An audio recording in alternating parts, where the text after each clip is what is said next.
Hey everybody, this is a piece from The Fate of the Russian Revolution, Lost Texts of Critical Marxism. It's titled, A McCarthyite Police Agent Speaks His Lines. In a footnote it says it's an unsigned article, Labor Action, June 9th, 1956. Quote, the government trots out James Burnham, a McCarthyite police agent speaks his lines, end quote. When we first appeared in court, Burnham went up to Shachtman and put his hand out. Shachtman turned his back on him.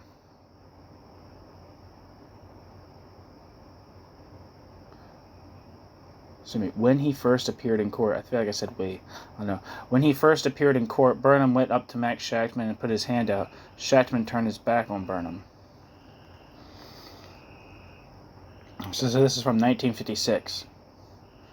The Attorney General's office, whose attorneys began the present hearing with a show of confidence that they had a, quote, case, end quote, for their listing, is bringing the hearing to an end with an all but open acknowledgement that their, quote, case, end quote, against the organizations after some 5 weeks of hearing sessions has collapsed.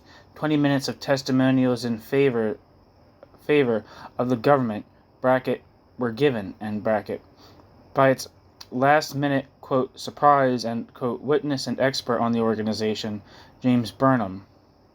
The appearance of this characterless turncoat in the first public performance of his new role as a police agent is an index to the degree of desperation reached by the government in the brief course of the hearing which it was finally driven to grant the organization, after 8 years of stalling. The fact is that not a single document introduced by the government as exhibit or any other references emanating from government could be shown to sustain the claim that the organization advocated the overthrow of the government by force and violence, or that they were, quote, communist, end quote, in any sense other than their support of a classless socialist society. In contrast to the government's presentation, that of the organizations, as contained in the testimony of political opponents like Norman Thomas, Harry Fleischman, Daniel Bell, and Dwight McDonald on the one hand, and the ISL National Chairman Max Shachtman on the other, that's the Independent Socialist League National Chairman Max Shachtman on the other, was not only overwhelming against the government's case, but stood up firmly under every attempt by the government attorney in cross-examination to break it down by so much as a hair's breadth. So the government found it necessary to present the so-called, quote, rebuttal, which was no rebuttal at all. It found it necessary to bring into the hearing, one way or another, a live witness who could at least claim familiarity with the organizations. That was the first big sign of the desperation of the government. All sorts of experts, real and alleged, were visited and pleaded to testify against the Independent Socialist League. Yet, opponents or not, there was not one of them that could be induced to forget his self-respect, so the government representatives sought a witness who would have none to forget. This is how they found James Burnham, ex-Marxist, ex-Trotskyist, ex-leader of the Workers' Party for 3 weeks, ex-admirer of Stalin, ex-Democrat, now a frenzied champion of, quote, preventive war, end quote, against Russia, and Ivy League literary lawyer for the McCarthyite sewer. The testimony of the witness, nothing but the spiteful offal of a well-coached turncoat. Quote, was the Workers' Party a communist organization when it was formed in 1940, end quote? The expert replies, quote, yes it was, end quote. Quote, have you seen any evidence since that time that it no longer is a communist organization, end quote? The expert replies emphatically, quote, no, none, end quote. Quote, what form of communism did you refer to in calling the organization communist, end quote? Asked the examiner, Mr. Morrissey. The expert replies with well-rehearsed promptness, quote, one that accepts the basic doctrines of Lenin, end quote. And what would those be? They are 4 in number: the ultimate objective of a collectivized economy in a classless socialist society, the teaching that this objective cannot be achieved by reforms of the existing government, the teaching that a new form and structure of government must replace the existing government, that is, a proletarian dictatorship, or what Shachtman's Fight for Socialism calls a workers' government, and the formation of counter-organs of power, a new army and political institutions like Soviets, workers' councils, and the like, which are to carry through the transition to socialism.